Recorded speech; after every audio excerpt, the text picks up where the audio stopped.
Tonight, on the record, caught in the crossfire, Dr. Ben Carson finding himself smack dab in the middle of a heated Trump-Cruz feud.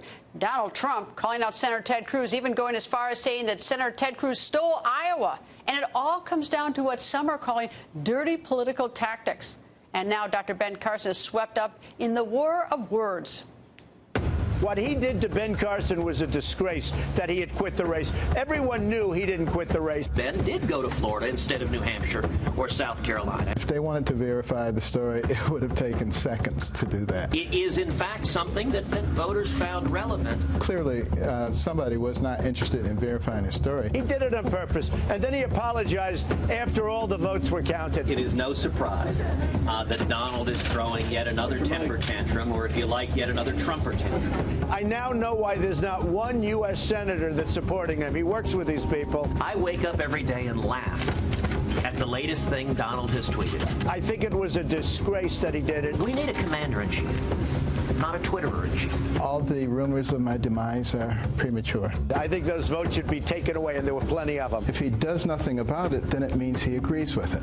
He really lies. I mean, I don't like to use that term, but he really lies. 2016 GOP presidential candidate Dr. Ben Carson goes on the record from Concord, North Carolina. Good evening, sir. Hi, Greta. Dr. Carson, how serious do you think the impact is of that actually is a press release that was emailed out to Ted Cruz people and other people at the caucus about you going to Florida, suggesting that you were leaving the campaign and even saying, please inform any Carson caucus goers of this news and urge them to caucus for Cruz. How much of an impact did that have, do you think? I think it had a substantial impact. It was gotten out to at least 1,500 sites, and there's even a phone message that Breitbart will be releasing soon. You may have it already. I mean, this is not a minor little incident as they try to make it out to be. And the real issue for me is it's not so much whether it's legal or illegal.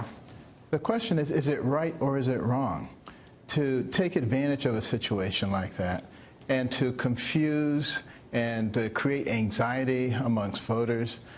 I really would never do such a thing, particularly when I had the ability to verify it very quickly. Well, the voicemail message that you're talking about, we haven't yet verified it, but it purports to be a precinct captain for Senator Ted Cruz, and I can't figure out why Senator Ted Cruz's precinct captain is coming forward with this, so I can't verify it either way. Right, but whether you have that or not, the fact of the matter is it would be very easy for them to verify that. Our camps are in communication very easily with each other. That could be verified within seconds. Do you think this was... So obviously there was an interest in taking advantage of the situation. Do you think this was deliberate and dirty politics, or is this just gross incompetence, or what? No, this was absolutely deliberate. I have no question about that. The real question is anything going to be done about it? Or is it just politics as usual? See, I believe one of the real problems facing our nation right now is that we just say, yeah, that's just the way people do things. It's okay. That's how we've gotten into this situation where nobody trusts the government anymore. Where is the truth and the honesty and the integrity? Why don't we hold people to a higher standard? If we hold them to low standards, that's what we're going to get. What can we do at this point? Because, I mean, I agree with you that this is, this is a terrible thing that happened, even if it was done accidentally, because it does have consequences. People were caucusing, and if they're told, if your caucus goers are told you're out and not to caucus for you, caucus for Cruz, that has, that has a terrible impact on the outcome. But so what can we, is there a way to sort of fix this? Do we have to, do you want to invalidate that caucus? What can we do to fix this?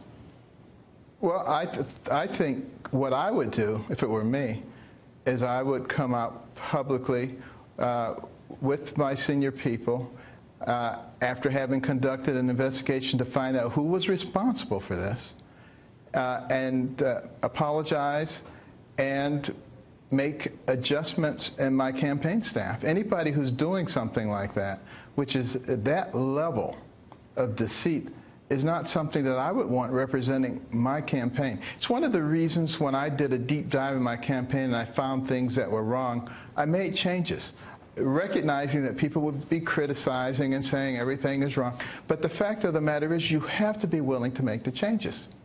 Well, I guess it's even compounded by the fact that a U.S. Congressman, Steve King, retweeted, and his tweet was, "Carson looks like he's out. Iowans need to know before they vote. Most will go to Cruz, I hope." So, I mean, it's like it became sort of a cancer on the whole caucus process in very short order. Yeah, I talked to Congressman King, and you know, he said that on the basis of information that he had received. He obviously regrets having done that.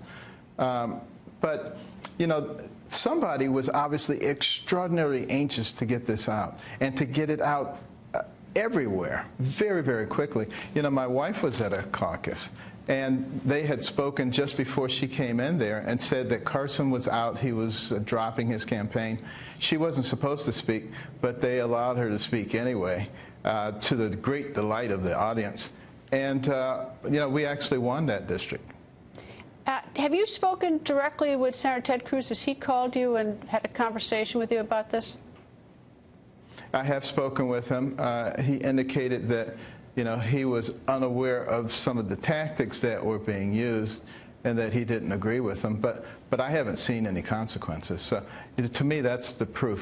The proof is that you actually do something about it, because, you know, one of the things that I think has disturbed a lot of people is that we look at some of the things that have happened in our government, some of the various scandals and things, and they come out and they say, yeah, that's this horrible thing. I wish that hadn't happened. But there's no consequences. And, you know, that just, to me, doesn't seem to be the right thing to do. What does that tell you about, what does it make you think about Senator Ted Cruz at this point?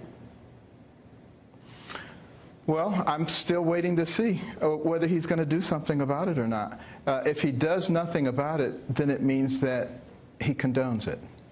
And if he condones this, what else will he condone?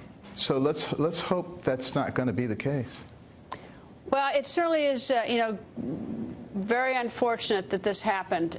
If it's deliberate, that's really terrible. If it's, you know, that's dirty politics. If it's accidental, it still has consequences. And unfortunately, you know, I don't know how you put the toothpaste back in the tube on this, because this happened right in the middle of the caucus, that they're told you're out, and certainly that message went out.